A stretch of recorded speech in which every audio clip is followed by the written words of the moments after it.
一欢怎么还醒不过来？啊！世叔姑娘，这头疼的毛病，是从娘胎里带出来的顽疾，微臣无能啊！一群没用的东西！朕就问你，他这个病严不严重？朕要听实话。此病十分罕见，只有古医书上有记载。若是一欢姑娘能醒过来，便能逢凶化吉。听你这个意思，他有醒不过来的可能。过了今晚，如果明天一欢姑娘还没醒，恐怕就怎么样？就再也醒不过来了。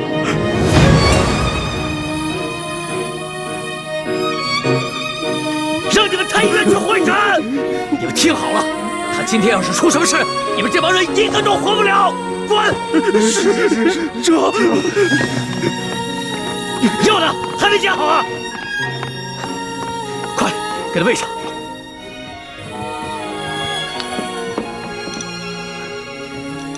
快，欢儿，这药再也不冲你发脾气了啊！哎呀，世叔姑娘根本就没办法吞药。喂，接着喂！哎呀！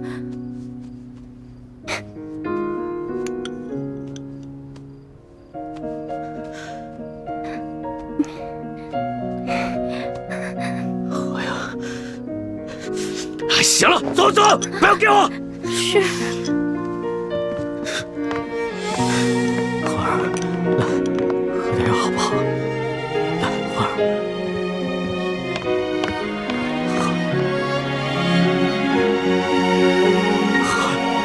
欢儿，喝点。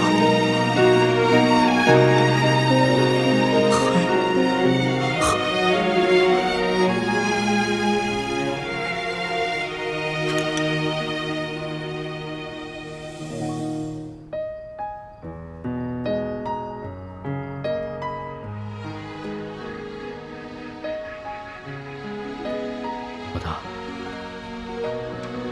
别睡了。好。其实朕知道，你不信我，定是因为你觉得朕还要罚你，对吗？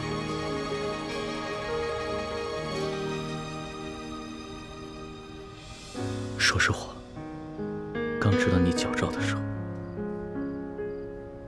朕的心里真的非常生气。朕气的不是因为你放过了刘德昭的家人，是因为之前鳌拜他也总是矫诏，他一直把朕当成一个傀儡皇帝，所以自从朕亲政以后，绝对不再允许任何人挑战朕的皇权。刚知道你矫诏的时候，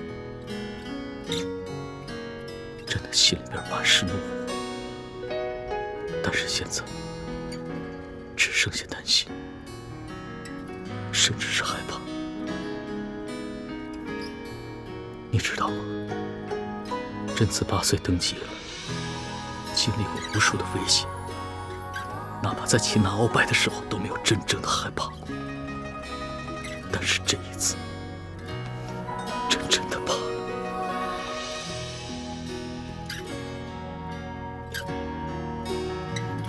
老大，朕真的不能没有。要是没了你的话，朕只是一个帝王，只是一个孤家寡人。但是有你在，朕才是一个真正的男人，是一个完整的人。老大，朕是天子，朕的话是金口玉言。朕现在就赦了你过往所有的罪，只要你醒来，只要你醒。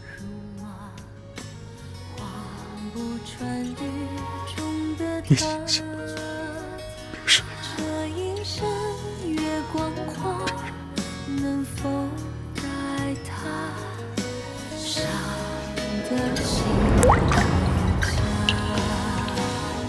愿做他掌上的明珠。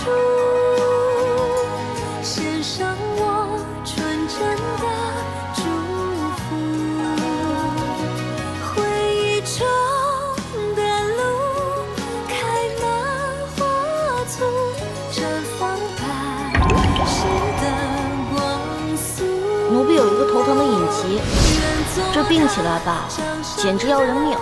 我爹呢，从小给我找了好多郎中，所有郎中都说无药可治，只有一个郎中说可以治，但是他说的是个偏方，而且是个药引。这个药引实在太难弄了。什么药引这么难找？你告诉这，朕给你找。这个药引就是龙珠。龙珠？什么是龙珠？就是皇上的眼泪啊，就是您的眼泪。献上我纯真的祝福，回忆中的路开满花簇，绽放万世的光速，绽放。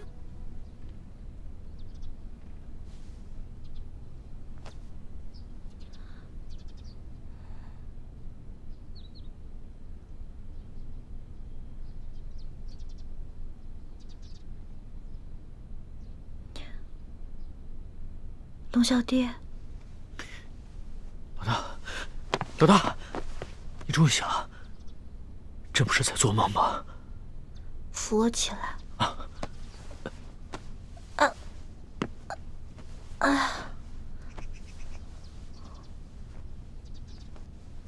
龙小弟，你脸色怎么这么差呀？你是不是一晚上没睡，一直坐那儿守着我呀？你还说呢，朕都差点被你吓死了。太医说了，今天你要是醒不过来的话，可能就永远都醒不过来了。咱们可是对着月亮发过誓的，说要同生共死。你要活不下去不打紧，你要是朕也活不下去啊。所以，你真的一晚上没睡啊？又不是第一次，朕啊，上辈子一定是欠了你很多钱。说吧，你要怎么报答朕啊？要不然以身相许吧。那朕就勉强收了你吧。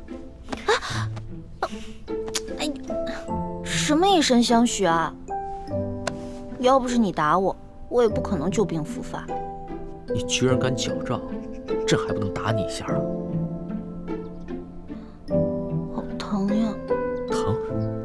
宣太医，快宣太医！宣什么太医啊？不是这儿疼，是这儿疼。手怎么红成这样子呀？朕给你吹吹。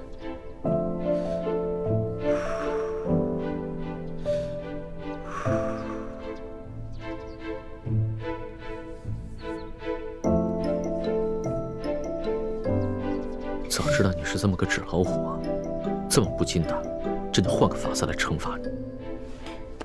其实小的时候，我偷懒不肯学习，师傅跟爹就是这样罚我的。但我基本上都是1哭2闹3上吊，就躲过去了。也就是说，朕这一次也是差点上了你的当。哼，怪不得你的技艺杂而不精，跟你哥哥比起来差远了。在家有猪哥哥，在外有龙小弟，我干嘛还要学啊？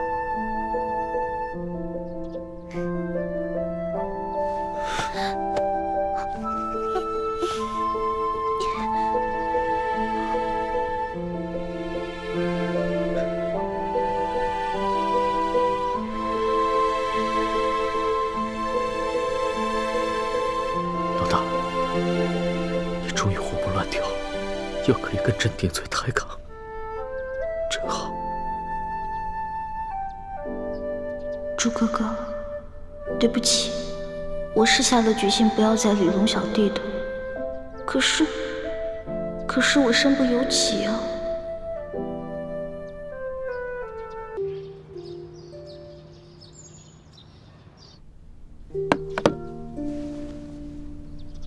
龙小弟，我能不能不吃药了？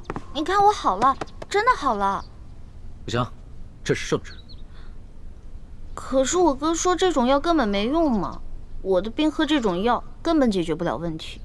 谁说没用的啊？昨儿夜里要不是朕口对着口帮你渡药，只怕你今儿就醒不过来了。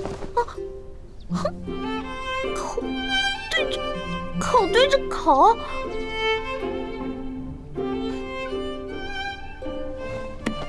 那也就是说，你昨天哭了？啊？你不是很难动情的吗？你最近怎么这么容易哭了？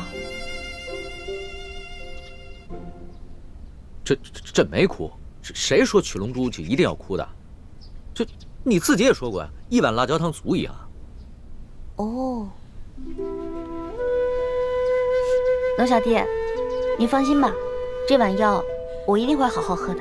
不过在喝之前，我要一碟蜜饯，一碟枣糕，一碟桃酥，再来一碗糖蒸乳酪。不是，老大，你这病刚好，吃这么多行吗？你可以怀疑我的任何一项技能，唯独不能怀疑我的吃过。也是啊，朕的这些后宫女人里边，别人都是吃了几口就饱，你呀是吃饱了还能再吃几口。这样，去传一碟桃酥，一碟枣糕，一碟蜜饯，还有一碗糖蒸乳酪。这，多吃点。谢谢龙小弟。你要实在吃不下，要不然我再一口一口的喂你啊。听不到，听不到，听不到，听不到。